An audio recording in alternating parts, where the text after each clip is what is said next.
د مرګ مسافر دویمه برخه. یا اقصا تبع سلطان صلاح الدین راولا شاهین راولا تر پیدا کړم مسافر د مرګ په نوم باندې بیا تر پیدا کړم مسافر د مرګ په نوم باندې بیا. د مرګ مسافر د داستان درنو او قدرمنو اوریدونکو په دې هیله چې ټول به جوړ او روغ یاست. الله رب العزت مو خوشحال لره. د زم حسین حسن میزل بیا د مرګ مسافر د داستان د خبرونې کوربتوب کوم په دې هیله چې دا خبرونه تر پایه سره واورئ. درنو او قدرمنو اوریدونکو په تیره برخه کې مو اورېدل عمر وویل دلته ډېرې سارېدل مناسب نه دي. د سالار په زخمي کېدو ټول لښکر خفه او پریشانه دی. د چې نور څه وسو دا به نن واورو. که په دې وخت تاتاریان بیا د نوي کومک سره حمله وکړي نو زموږ لپاره به نقصاني وي. عمر بن خزام تواس په خپل آس ځان سره سپور کړ او د قرارګاه پړاو په طرف روان شول. قرارګاه پړاو ته په رسېدو سره عمر بن خزام تواس په ځمکه واچوه. د هغه سر یې په خپل غیږ کې ونیوه. د پړاو عربان ساتونکي ګرد لپاره راجمع شول. امینه او اربیته هم د عمر بن خزام خواته ودرېدې. تشیبان بیا د تواس په نبض لاس کېښود او خپل جراح طبیبانو ته د زخمیانو د علاج امر وکړ. څه جنګیالي د قیدیانو د حفاظت لپاره مامور کړل. په دې وخت کې تواس په قلار اواز سره وویل عمر بن خزام هغه نور خپل ځان ته نږدې کړل. یا امیره زه ستا سره نږدې یم، زه نو له تا سره رخصت کېږم. زما څخه وروسته به نور ته د لښکر امیر یې. نور ستاسې په وطن کې زما اوسېدل امکان نه لري. تاتاریانو دښتې ته د ځان په ځای ابونواس سره هوازن ولېږه. تواس د لږ وخت لپاره خاموشه سو. بیا اواز واورېدل شو زما ملګرو د یوه سپاهي په ژوند کې د توپان څخه وروسته بل توپان راځي، خو کامیابیږي هغه چې د چا په مقصد کې ایمانداري او رښتینولي وي. ګوره زما وخت نور پوره کیږي، خو افسوس چې اسلامي دنیا تر اوسه ویده ده. تواس خاموشه سو. شیبان د هغه په نبض لاس کېښود خو هغه مړ شوی و. عمر ابونواس هوازن او شیبان سرونه ټیټ اچولي وو، خو د امینې او اربیتې ژړل. ټول جنګیالي ډیر خفه وو. عمر درې جنګیالیو ته وویل د تواس مړی په کچره باندې یوسئ. په دې وخت کې یو سپاهي راغی او وویل یا امیره په تتاري قیدیانو کې چې کوم منګ باشي دی هغه تا سره لیدل غواړي. عمر بن خزام په خاموشي سره د قیدیانو په طرف روان و. ابونواس هوازن امینه او اربیته هم ورپسې روان شول. شیبان د تواس مړی په کچره باندې د وړلو د انتظاماتو نګراني کوله. عمر د هغه ترک سپاهي په رهنمایي سره د منګ باشي مخې ته ودرېد او په قهر یې وویل تا ما سره لیدل غوښتل؟ منګ باشي را مخې ته شو وویل ته د دې لښکر سالار یې؟ هو موږ پرېږده که نه نو دا په یاد ولره کوم چې تښتېدلي دي داسې لښکر به راولي چې تا نه به داسې انتقام بدله واخلي چې ته به یې تصور هم نشې کولی. عمر په غوسې سره وویل زه د هغه لښکر انتظار کوم. د هغه لښکر مقابله اسانه نه ده.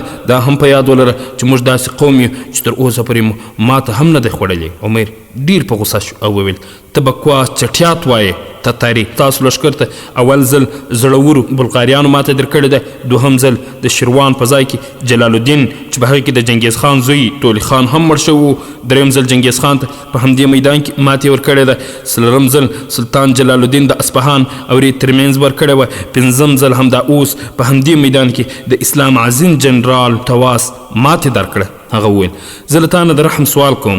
عمر په زوره سره وویل څه؟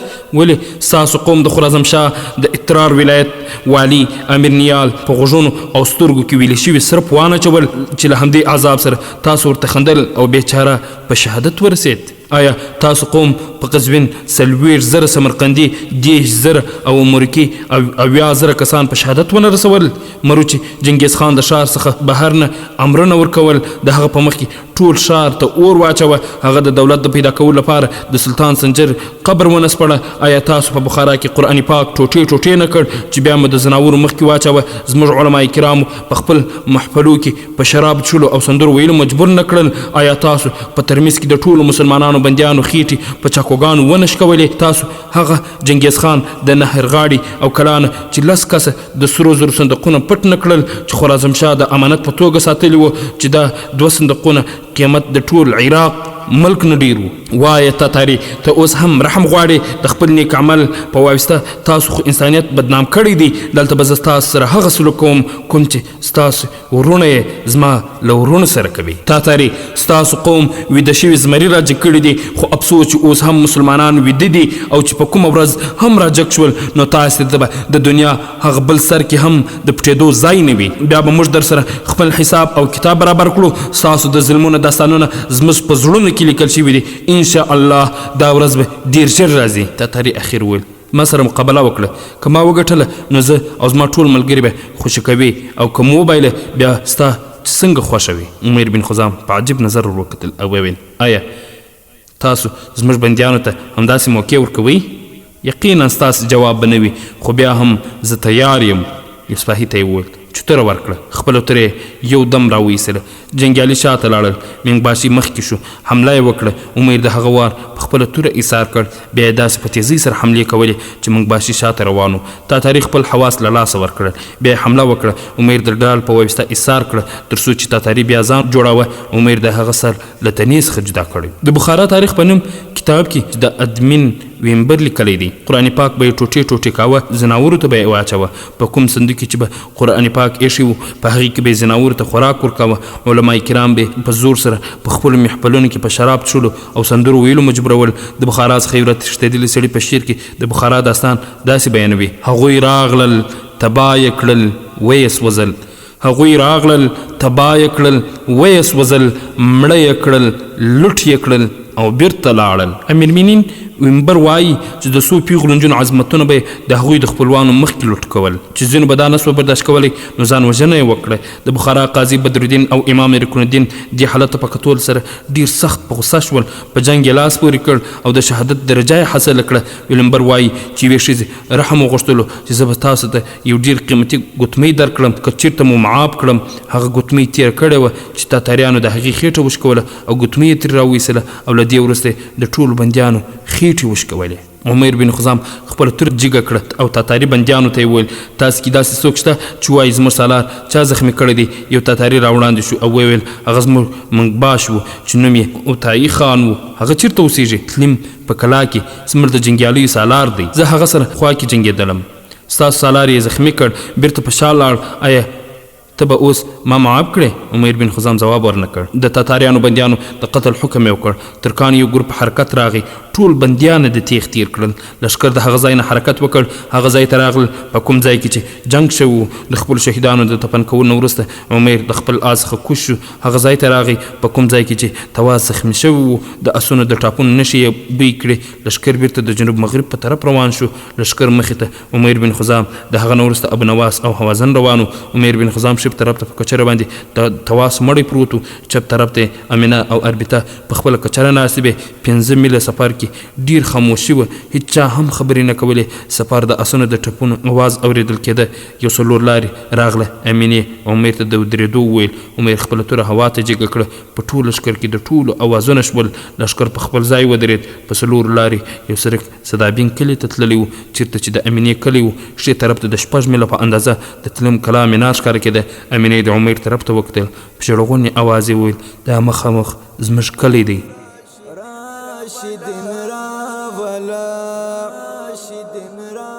د اسلامي نړۍ غم خوره تل شاهین راولا شاهین راولا خدای اقصا تبع سلطان صلاح الدین راولا شاهین راولا چې پر امت باندې غږ وکړي او امت راویښ کړي چې پر دویم فصل د خپرونې درنو او قدرمنو اورېدونکو آیا ته ماته خپل نوم ویلی شې زما کوم نوم نشته موږ ټول نومري کې جنګیالي یو آیا په داسې کولو کې کوم ښه والی شته هو موري موږ خپل نوم نه ښایو تا ولیدل چې د جنګ په دوران کې ما او زما ټولو جنرالانو په خپلو مخونو باندې نقابونه اچولي وو د دې لپاره چې تاتاریان زموږ څخه په تلوسه او اندېښنه کې وي زموږ دبدبه نوره هم پرې زیاتېږي دویم پیدایان زموږ سخت دښمنان دي زموږ له لاسه دا څو کاله سخت تاوانونه ورسېدلي دي هغوی په پټه مړه کولو کې ډېر ماهر دي د دې لپاره زموږ خپل نوم او شکل چاته نه ښیو آیا ستا د خپل وطن خلک هم تا نه پېژني هغوی ټول ما پېژني او زما نوم ورته یاد دی که چیرې فدایان د هغو خلکو نه ستا په اړه معلومات واخلي. فدایان زموږ وطن ته نشي راتلی ځکه چې په ډېر کوشش سره زموږ جاسوسان جاسوس کوترو سره ناست وي، موږ ته معلومات راکوي. که بیا هم څوک کوشش وکړي نو زموږ جاسوسان له فدایانو څخه ډېر خطرناک دي، په هماغه ځای کې به کار ختموي. د خپل دوست او دشمن داسې پېژندنه کوي لکه مور چې د خپل اولاد کوي. ستاسو دشمن تاسو د څه په نوم یادوي؟ هغوی موږ ته د مرګ مسافر وایي. ستا مور او پلار هم تا سره په خپل وطن کې اوسېږي. زه وړوکی وم چې زما مور د تاتاریانو په لاسونو شهیده سوه. زما پلار مخکې زموږ سالار و چې 4 کاله مخکې تاتاریانو سره په جنګ کې شهید سو. مطلب دا چې ته ځان ته یې. عمیر بن خزام خپل لښکر اشاره وکړه. دا ټول زما ورونه دي. ربیتې په اوښلنو سترګو امیر بن خزم ته وکتل. امینې په ژړغوني اواز وویل نو ما خپله مور وګڼه. کله چې هم دې طرف ته راتلې زموږ کور د بازار تر څنګ دی. چا نه چې هم پوښتنه وکړي هغه به درته ووایي آیا زه امید لرم چې ته به ما خپله مور وګڼې او زموږ کره به راشې. امیر بن خزام د آس واګې کش کړې. ویې ویل زه به ضرور راځم. ربیتې خپلې اوښلنې سترګې پاکولې. ولې؟ خدای پاک ته به علم وي. امینه او اربیته په خپل کچرو باندې ورو ورو خپل کلي ته روانې وې. د سهار روښنایي چې کله 4 طرف خپره شوه، عمیر بن خزام د خپل لښکر سره له داسې لارې تېرېدی چې د غرونو جګوالی اسمان سره خبرې کولې. کله چې خپل وطن مسکن ته داخل شو د 4 طرفونو څخه داسې اوازونه واورېدل سبحان ربي الاعلى. د غرونو په سر ساتونکو د اسلامتۍ پیغام ورکاوه. 5 میله سفر څخه وروسته لښکر یو پراخه میدان ته ورسېده او د هغوی مخې ته د زیتون، انځر، انار، مڼې او ښایسته شنه فصلونه وو. دې باغونو ترمنځ د پرون سیند تېرېده چې نور ښایست یې هم ورکړی و. د دغو باغونو او فصلونو دننه هر ځای کې کورونه وو چې ډېرې زیاتې ښځې، سړي، ماشومان او بوډاګان سپین ږیري ترې راووتل چې لښکر ته ښه راغلاست ووایي. 10 میله اوږد پراخ میدان سفر نه وروسته د هغوی مخې ته 18,000 فیټ جګ غر و. اوس داسې تنګې لارې څخه تېرېدې چې په مشکل سره په یو وخت کې پرې 2 سپاره تېرېدلی شوی.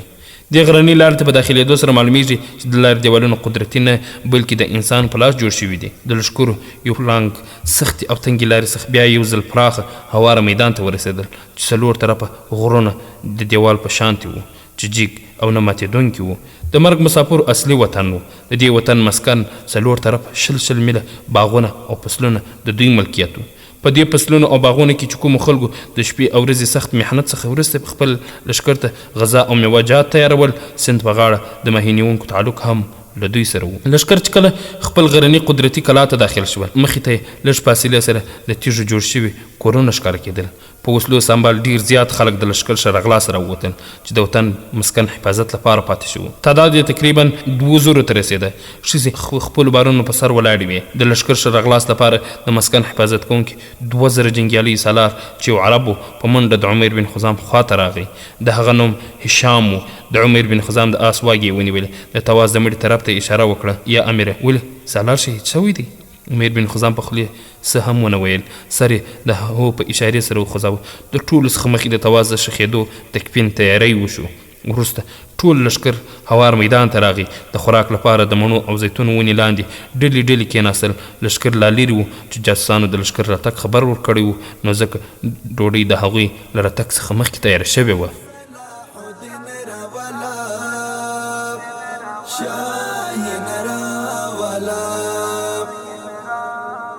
پر دغه خاوره مو د برم او عزت ژغورونکي، پر دغه خاوره مو د برم او عزت ژغورونکي، یو بل اتل لکه یوسف منې تاشپین راولا، تاشپین راولا، د اسلامي نړۍ غمخوره د خپرونې درنو او قدرمنو اورېدونکو، عمر د خپل کور په کوټه کې ناست و.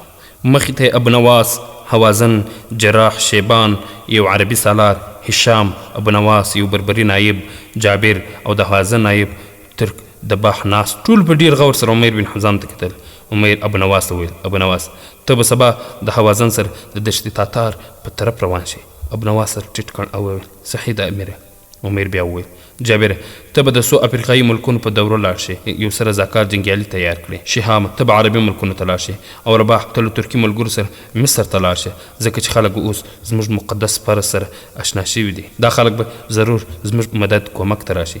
نوي مجاهدینو په راتګ سره به زه هغوی ته تربیت ورکوم، بیا به تلیم کلا باندې حمله کوم. زه دا کلا د تاتاریانو څخه نیسم. د دې ګټه به دا وي چې یو شاوخوا مسلمانان به په امن وي، او هغه ځای څخه چې د مسلمانانو کومې قافلې ځي په امن سره به وي. زه به په هغې کلا کې خپل 3,000 جنګیالي پرېږدم. زه هم سبا په خپله مهم سیزم، ځکه د هغه منګباشي څخه انتقام اخلم کوم چې تواس شهید کړی دی.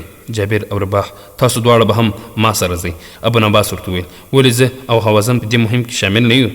تبریز پورې به 15 واړه یو ځای لاړ شو، د هغه منګباش څخه به انتقام واخلو. زه او حوازن به سمرقند لارې ګوبي دښتې ته، د هغه ځای څخه دښتې تاتار ته لاړ شو.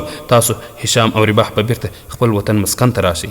عمر بن خزام ویل سبا به موږ 15 واړه یو ځای لاړ شو. شیبان زما څخه وروسته د وطن مسکن د حفاظت ذمهواري ستا په غاړه ده. د بلې کوټې څخه یو بربري راښکاره شو. ویل یا امیره ډوډۍ تیاره ده. هشام، رباح، جابر او شیبان جګ شول، د خپل کور په طرف روان شول، ځکه چې هغوی د خپلوانو سره یو ځای اوسېدل.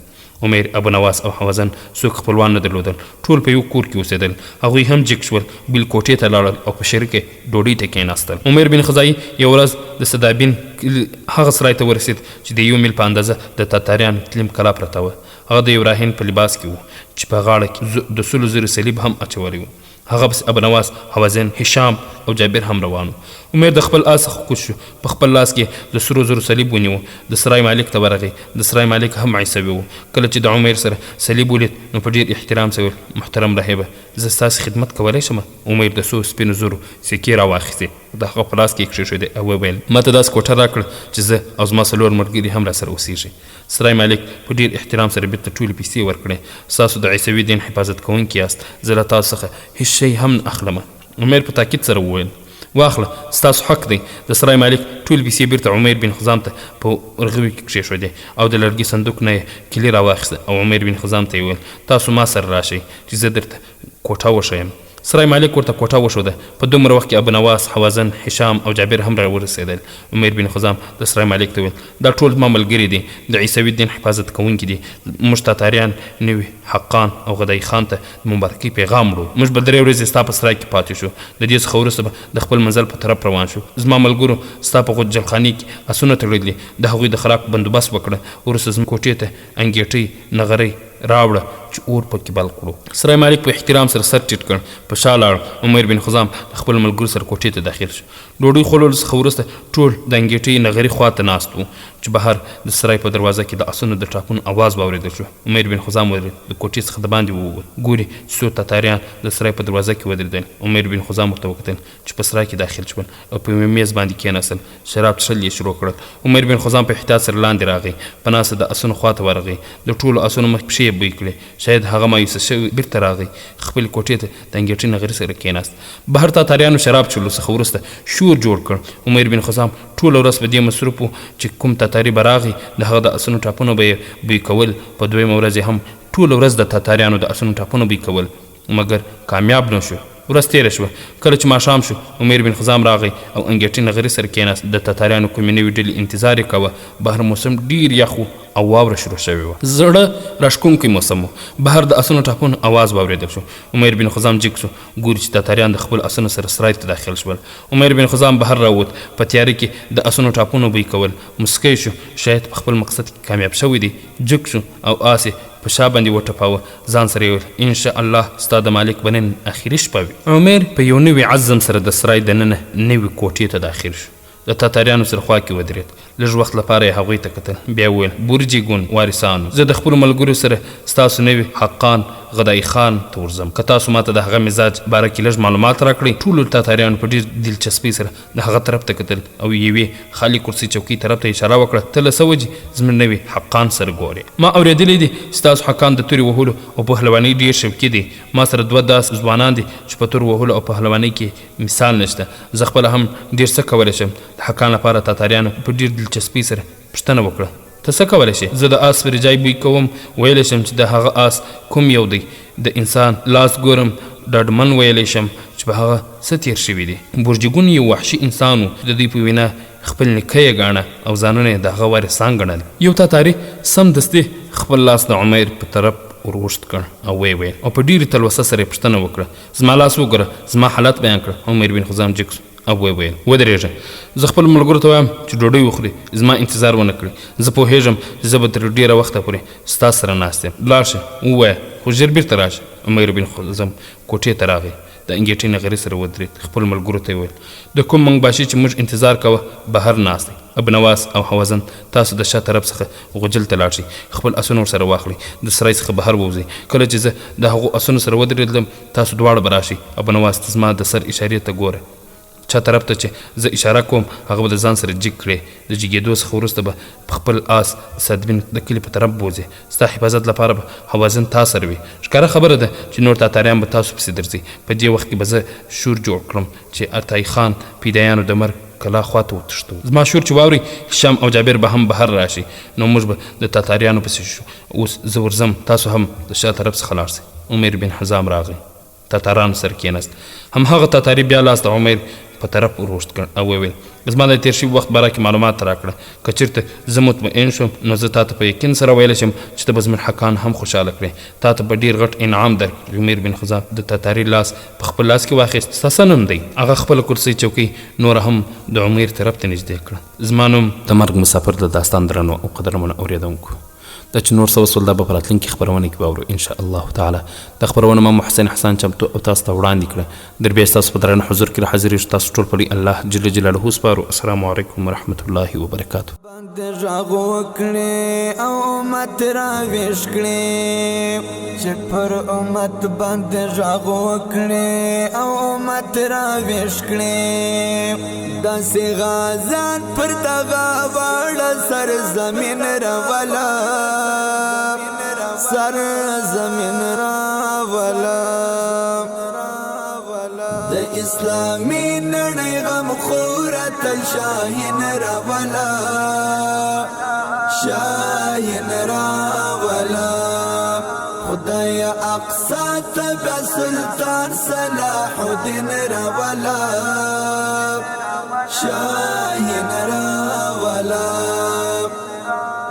بیا پر دې ځمکه محمد بن قاسم پیدا کړه بیا پر دې ځمکه محمد بن قاسم پیدا کړه ته قتیبه بن مسلم بیا تر چین راوله تر چین